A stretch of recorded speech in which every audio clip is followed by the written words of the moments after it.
Pinocchio, having become a donkey, is bought by the owner of a circus, who wants to teach him to do tricks. The donkey becomes lame and is sold to a man who wants to use his skin for a drumhead. Very sad and downcast were the two poor little fellows as they stood and looked at each other. Outside the room, the little man grew more and more impatient, and finally gave the door such a violent kick that it flew open.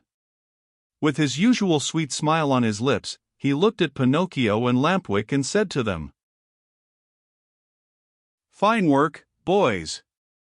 You have brayed well, so well that I recognized your voices immediately, and here I am." On hearing this, the two donkeys bowed their heads in shame, dropped their ears, and put their tails between their legs. At first, the little man petted and caressed them and smoothed down their hairy coats.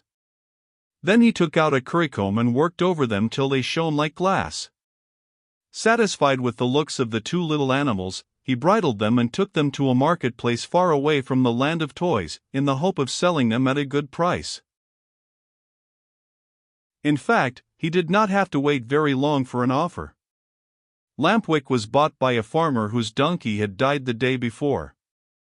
Pinocchio went to the owner of a circus, who wanted to teach him to do tricks for his audiences. And now do you understand what the little man's profession was? This horrid little being, whose face shone with kindness, went about the world looking for boys. Lazy boys, boys who hated books, boys who wanted to run away from home, boys who were tired of school, all these were his joy and his fortune. He took them with him to the land of toys and let them enjoy themselves to their heart's content. When, after months of all play and no work, they became little donkeys, he sold them on the marketplace. In a few years, he had become a millionaire. What happened to Lampwick? My dear children, I do not know. Pinocchio, I can tell you, met with great hardships even from the first day. After putting him in a stable, his new master filled his manger with straw, but Pinocchio, after tasting a mouthful, spat it out.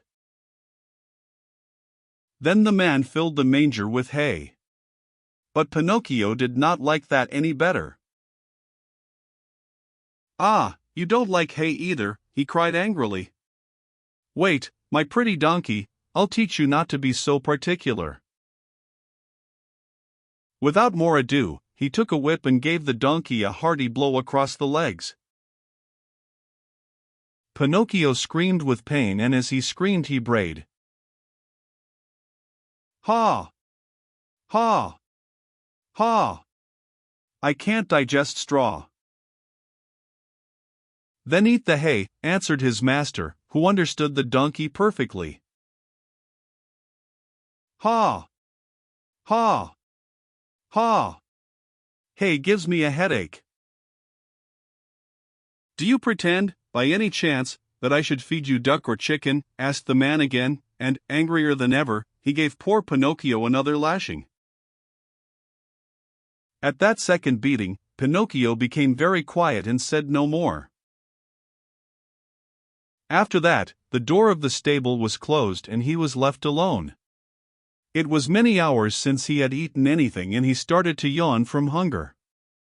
As he yawned, he opened a mouth as big as an oven. Finally, not finding anything else in the manger, he tasted the hay. After tasting it, he chewed it well, closed his eyes, and swallowed it. "This hay is not bad," he said to himself. "But how much happier I should be if I had studied. Just now, instead of hay, I should be eating some good bread and butter. Patience." Next morning, when he awoke, Pinocchio looked in the manger for more hay, but it was all gone. He had eaten it all during the night. He tried the straw, but, as he chewed away at it, he noticed to his great disappointment that it tasted neither like rice nor like macaroni. "Patience," he repeated as he chewed. "If only my misfortune might serve as a lesson to disobedient boys who refuse to study. Patience. Have patience." "Patience indeed," shouted his master just then, as he came into the stable. "Do you think, perhaps, my little donkey, that I have brought you here only to give you food and drink? Oh, no! You are to help me earn some fine gold pieces, do you hear? Come along, now. I am going to teach you to jump and bow, to dance a waltz and a polka, and even to stand on your head."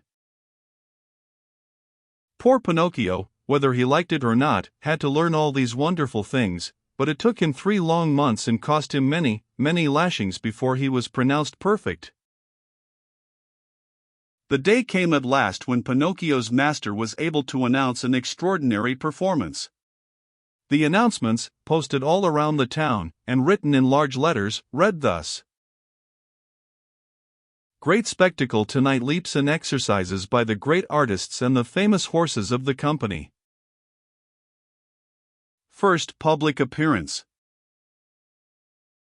of the famous donkey, called Pinocchio. The star of the dance, the theater will be as light as day." That night, as you can well imagine, the theater was filled to overflowing 1 hour before the show was scheduled to start. Not an orchestra chair could be had, not a balcony seat, nor a gallery seat, not even for their weight in gold. The place swarmed with boys and girls of all ages and sizes, wriggling and dancing about in a fever of impatience to see the famous donkey dance. When the first part of the performance was over, the owner and manager of the circus, in a black coat, white knee breeches, and patent leather boots, presented himself to the public and in a loud, pompous voice made the following announcement: "Most honored friends, gentlemen, and ladies, your humble servant, the manager of this theater, presents himself before you tonight in order to introduce to you the greatest, the most famous donkey in the world, a donkey that has had the great honor in his short life of performing before the kings and queens and emperors of all the great courts of Europe. We thank you for your attention." This speech was greeted by much laughter and applause. And the applause grew to a roar when Pinocchio, the famous donkey, appeared in the circus ring. He was handsomely arrayed. A new bridle of shining leather with buckles of polished brass was on his back, 2 white camellias were tied to his ears, ribbons and tassels of red silk adorned his mane, which was divided into many curls. A great sash of gold and silver was fastened around his waist and his tail was decorated with ribbons of many brilliant colors. He was a handsome donkey indeed. The manager, when introducing him to the public, added these words: "Most honored audience, I shall not take your time tonight to tell you of the great difficulties which I have encountered while trying to tame this animal, since I found him in the wilds of Africa. Observe, I beg of you, the savage look of his eye. All the means used by centuries of civilization in subduing wild beasts failed in this case. I had finally to resort to the gentle language of the whip in order to bring him to my will. With all my kindness, however, I never succeeded in gaining my donkey's love. He is still today as savage as the day I found him. He still fears and hates me. But I have found in him one great redeeming feature. Do you see this little bump on his forehead? It is this bump which gives him his great talent of dancing and using his feet as nimbly as a human being. Admire him, O signori, and enjoy yourselves. I let you, now, be the judges of my success as a teacher of animals. Before I leave you, I wish to state that there will be another performance tomorrow night. If the weather threatens rain, the great spectacle will take place at 11 o'clock in the morning." The manager bowed and then turned to Pinocchio and said, "Ready, Pinocchio. Before starting your performance, salute your audience." Pinocchio obediently bent his 2 knees to the ground and remained kneeling until the manager, with the crack of the whip, cried sharply, "Walk." The donkey lifted himself on his 4 feet and walked around the ring. A few minutes passed and again the voice of the manager called, Quick step, and Pinocchio obediently changed his step. Gallop, and Pinocchio galloped. Full speed, and Pinocchio ran as fast as he could. As he ran, the master raised his arm and a pistol shot rang in the air. At the shot, the little donkey fell to the ground as if he were really dead. A shower of applause greeted the donkey as he arose to his feet. Cries and shouts and hand-clappings were heard on all sides. At all that noise, Pinocchio lifted his head and raised his eyes. There, in front of him, in a box sat a beautiful woman. Around her neck she wore a long gold chain, from which hung a large medallion. On the medallion was painted the picture of a marionette. "That picture is of me. That beautiful lady is my fairy," said Pinocchio to himself, recognizing her. He felt so happy that he tried his best to cry out,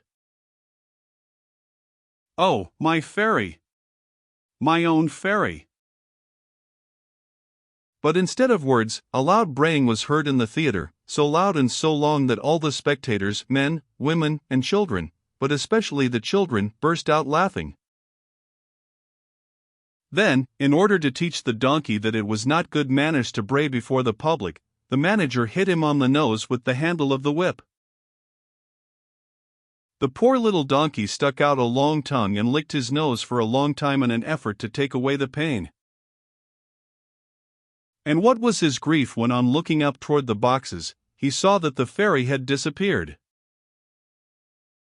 He felt himself fainting, his eyes filled with tears, and he wept bitterly. No one knew it, however, least of all the manager, who, cracking his whip, cried out, "Bravo, Pinocchio! Now show us how gracefully you can jump through the rings."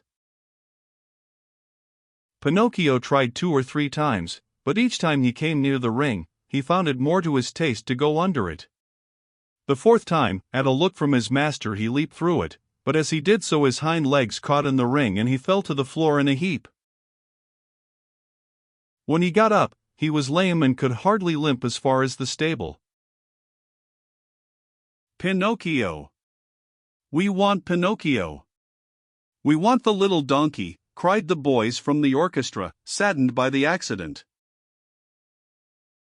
No one saw Pinocchio again that evening.